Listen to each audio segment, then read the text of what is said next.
सर्वांना नमस्कार. मी ॲडव्होकेट तेजराव गाडेकर, सेवानिवृत्त उपशिक्षणाधिकारी तथा Radiance global academy, Chhatrapati Sambhajinagar. मित्रांनो, आजच परीक्षा परिषदेचं नोटिफिकेशन येऊन केंद्रप्रमुख समूह समन्वयक या पदाचा निकाल लागलेला आहे.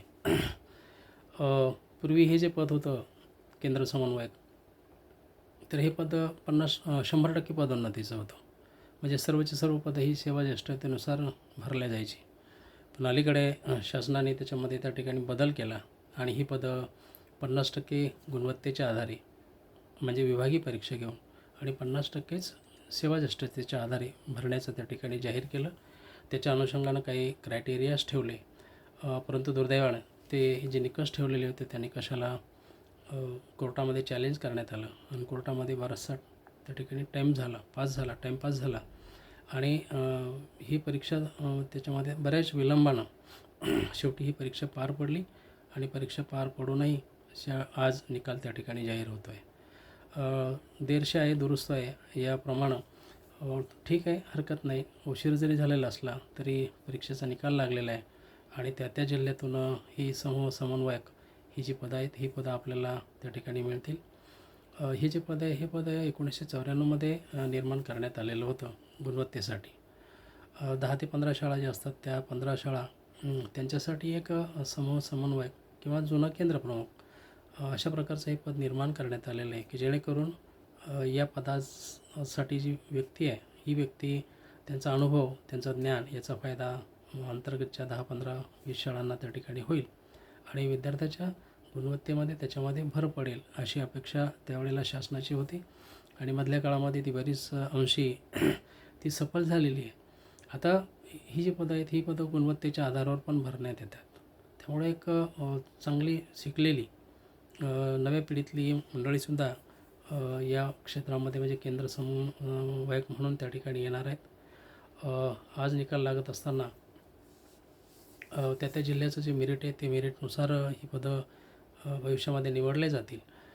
जालन्यामध्येच जवळजवळ 22-23 पदं हे आज त्या ठिकाणी त्यांची नावं आलेली आहेत. तर ज्या शिक्षकांचं केंद्रप्रमुख म्हणून निवड होऊ शकते किंवा संभाव्य निवड होऊ शकते अशा सर्व शिक्षक बांधवांचं मी या ठिकाणी मनापासून कौतुक करतो. कारण परीक्षा ही काही सोपी नव्हती, परीक्षा बरीच अवघड होती आणि त्याला परीक्षेला सामोरं जाऊन हे यश त्यांनी त्या ठिकाणी संपादन केलेलं आहे. सर्व नवीन भावी केंद्रप्रमुखाचं मी मनापासून कौतुक करतो. कुठलीही शिक्षण विभागाची परीक्षा म्हटली की ती कोर्ट मॅटर होतं, अगदी सुप्रीम कोर्टापर्यंत मॅटर जातं. उपशिक्षणाधिकारीची, विभागीय उपशिक्षणाधिकारीची जी पदं होती त्याचंही तसंच झालं.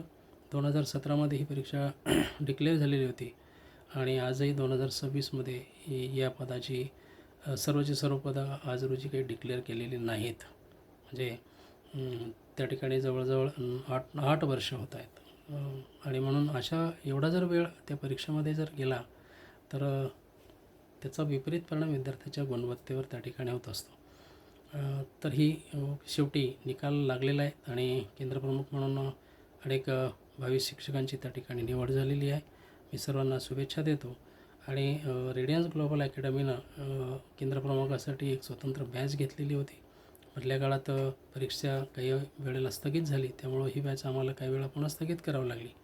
पण पुन्हा आम्ही नंतर ही बॅच सुरू केली आणि त्यांना चांगलं ज्ञान परीक्षेसंदर्भातलं देण्याचा आमचा प्रयत्न त्या ठिकाणी होता. सर्व आमच्या बॅचचे जे उमेदवार आहेत, शिक्षक बांधव आहेत, त्यांना विनंती आहे की आपलं जे सिलेक्शन झालेलं घातलेलं सिलेक्शन आहे त्या संदर्भातली माहिती आमच्याकडे पाठवा. आपलं पूर्ण नाव, तुम्हाला मिळालेले मार्क्स, तुमचं जिल्ह्याचं संभाव्य मेरिट असेल ते मेरिट आणि एक पासपोर्ट फोटो, ही सगळी माहिती कृपया 94 22 20 90 25 या माझ्या मोबाईल क्रमांकावर मला पाठवा. तुम्हाला जो आनंद झालेला आहे तसाच आनंद तुमच्या निवडींचा आम्हाला झालेला आहे आणि म्हणून तुमच्या आनंदात सहभागी होण्यासाठी कृपया ही माहिती आम्हाला जर पाठवली तर ही माहिती आमच्यासाठी सुद्धा संग्रहित राहील आणि त्याचा फायदा पुढील बॅचला त्या ठिकाणी चांगल्या पद्धतीनं होऊ शकेल. धन्यवाद. शुभरात्री.